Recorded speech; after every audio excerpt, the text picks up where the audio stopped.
What's up?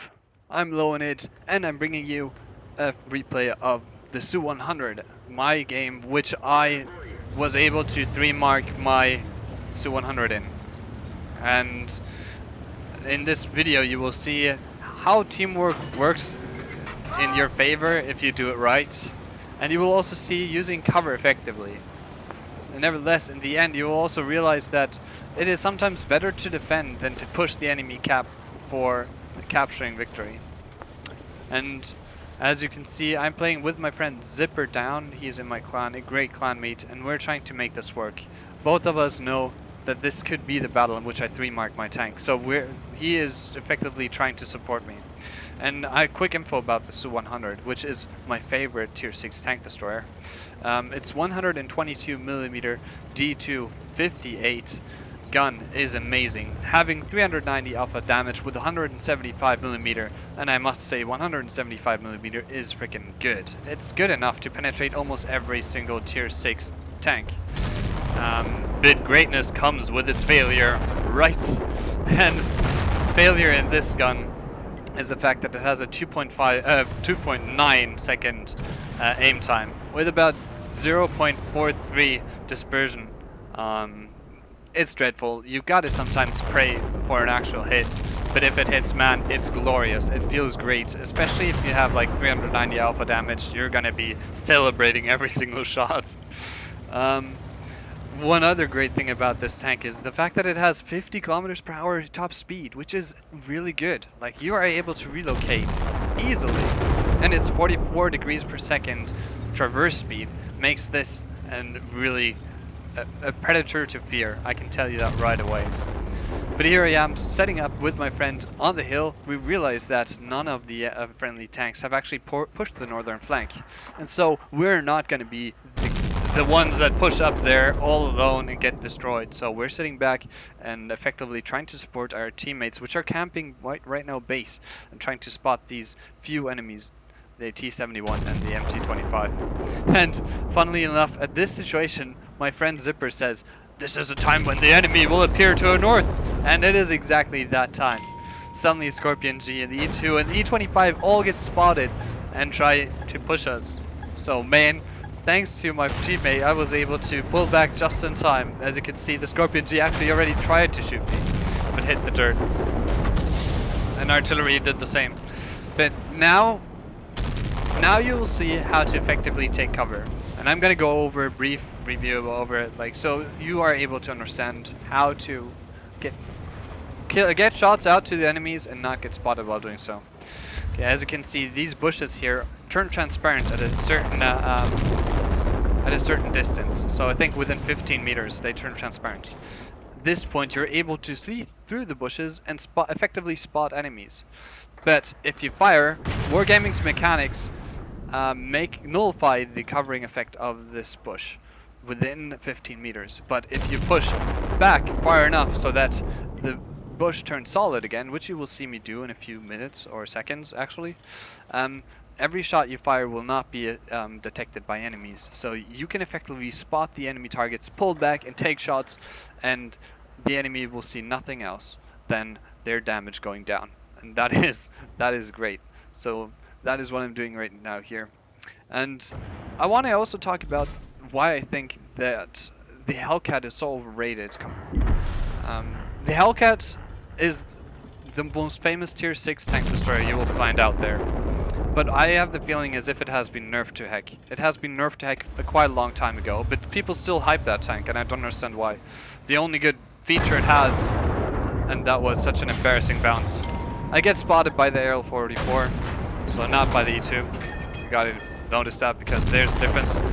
But the only real feature going for the Hellcat is the fact that it has a great turret. DPM is really bad, its armor is really bad, its speed is rather sad, everything else is really mediocre to bad. So if you really want to play a tank with the turret, you might as well go and play a medium tank, really, honestly, or a heavy tank. But as you can see, the enemies are pushing and they are outnumbering us. I can't believe that I'm missing all these shots, and believe you me, I am frustrated. During this game, at this point, I was like, okay, this game is over, I'm gonna die dealing 0 damage, and it's gonna be a disgrace. I'm not gonna get my 3rd mark. But sometimes you just have to overcome and prevail. That is exactly what I'm gonna do here. As you can see, I'm using this bush effectively. I fired at my target, which behind the bush, and I got spotted again. What? Okay. Sometimes, I must say, sometimes it feels as if wargaming is playing with you.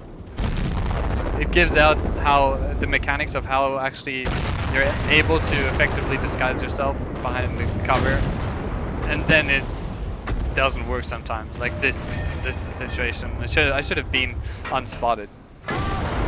And the last shot into the Arrow 44, making this our 3rd time being spotted? What? What are we doing wrong? But never mind, we will just have to wait it out. And as you know, we only are spotted for 10 seconds at a time. So if we pull back and camp for 10 seconds, we're able to push up again and try and shoot the enemy. But what we actually did here, we used the cover, dealing damage, and at the same time, we pulled back into solid, real cover, and which we are not going to be able to get shot at because it'll block the shots. So it combined different features. The bush as not being spotted. As soon as you get spotted, pull back into solid cover behind the hill. And this situation, my friend Zipper Down says like, hey dude, I'm gonna freaking keep the Scorpion G occupied while you take him out, okay? That didn't work out for him. Unfortunately, he did pull up a bit too far, and he ate that bullet from the Scorpion G. And we didn't have to wait long. The MT-25 just followed it up with a killing blow. But this is another feature, okay? The MT-25 is right in front of me. I shoot at him, and I did not get spotted. What? Like, spotting mechanics in this game. But nevertheless, it was great. It was great, and we turned this loss into a really, I think, into a really great situation in which the enemy had to pull back because they were although they were outnumbering us, they were taking too much damage, and in the end we were able to take out every single one of them. But we are still losing this game 10-12, and our remaining tanks aren't full health. They are actually, most of them are really low. So we do our best in defending. We pull back instead of pushing to kill the artillery. We pull back behind more cover. Cover is really one thing that makes you win this game, especially in a tank destroyer. Okay, Liv pops up and gets smacked by STRV. Dead right. Okay, at this situation I pull back further, and I know where he's tracked last, so I take another shot to effectively deal more damage, but we missed him barely. Well, as I said, this gun is not that reliable. But we will have our second chance. Here we go. Freaking let's dominate. Oh no. We bounced, man. Bad luck, right? Too bad, man. We're really suffering here, and our shots are going nowhere. And as you can see, the A44 decided to secure north, but to be honest, he knew that there was nobody was coming from north. Artillery wasn't, nothing was happening. And he even writes in the chat that he's sitting there cowering. People are actually calling him cowards right at this time. And our last defender got freaking destroyed, but I know there's only that Tiger left, and I know he's not the best of players. And I know RNG is sometimes in my favor, so why the crap not? Let's go and freaking smack this noob. Or at least that is what's going in my through my head right now. So this Tiger is not sure what to do. He saw me, he knows that I'm coming, but his reactions are a bit slow. And here we effectively angle our frontal armor for a beautiful, well, it wasn't a ricochet to be honest, but he only damaged our gun, so it's still beautiful. And there we are, the killing blow on the Tiger 1. Perfect. a loss turned into an almost victory.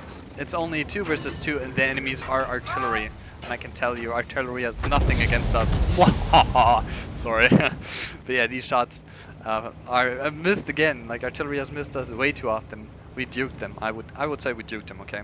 So 44 realizes that this game can actually be won. And holy smacks, he decides, let's go and kill the arty. And I'm all down with that, for sure.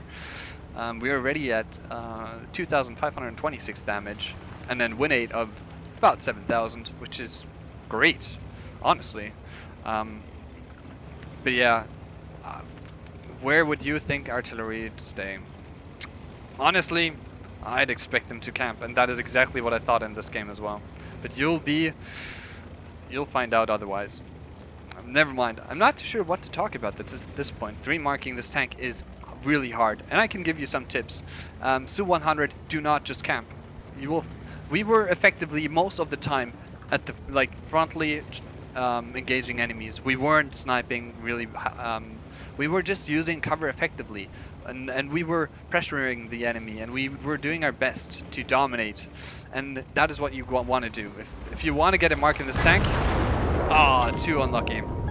If you want to get a mark in this tank, be sure to not just camp the entire game and hope for a lucky situation where the enemies push into your field of view.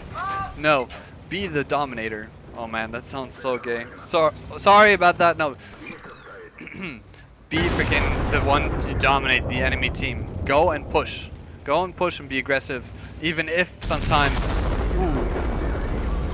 it doesn't feel as if it's the right thing. You'd rather be out there dealing damage, spotting and assisting your team than sitting back and waiting for something to happen. Honestly. Because after all, it is all about the damage and assistant damage. And glorious game, I must say. We've got ourselves 2,806 damage with a win rate of 9,301, and I'm really proud about this battle. And you can see my reactions on my live stream. I will link the stream down below in the description of the channel. Maybe you will check it out. Maybe. Now that you're thinking about it, why not? Just click on it. Never mind. Let's go and check out the post-game stats. Alright, here we are, and as you can see, we finally got ourselves the 3rd mark for this beautiful, beautiful tank destroyer. We also got ourselves the mastery badge, fire 4 effect, there we go, fighter, and a shell-proof medal. What we didn't get is high caliber, or any other specifically good medal. The reason for that is, let's check out team score. It was already taken by Löwe. I didn't notice, but he dealt 4,017 damage. And I only got 2 kills. That's kind of weird, but never mind. He really played darn well, and I'm happy that my teammate was able to take him out in the end. Here we go, fire 4 effect and high caliber, and the ISU got himself the Pescucci medal, the bruiser, fighter, and duelist. So really, all the good medals have already been taken. But it was still a glorious battle, and I hope you enjoyed it. I hope you're gonna check out my freaking streams, dude. Go and check them out whenever you feel like it. I stream normally almost every single day, so be my guest and visit and write down in the freaking chat like, hey, it's me, so and so, nice SU-100 replay, you freaking own the game, something like that. But yeah, thank you very much. As you can see, I'm not playing with premium, and we got ourselves 2,800 damage. That will be everything for this video. Thank you for joining in, and if you feel like it, write something in the chat, something that I can maybe respond to, something like, hey, you failed because you didn't push north. You should have pushed north earlier, and then you could have come from behind and killed artillery, and you could have pushed city then and killed that Löwe by yourself. You could have dealt like 5,000 damage, boy. And then I will respond. Maybe you're a bit unrealistic, but it's still worth writing something, right? Never mind, I'm just dragging this on. Freaking awesome, and stay cool, man. Bye.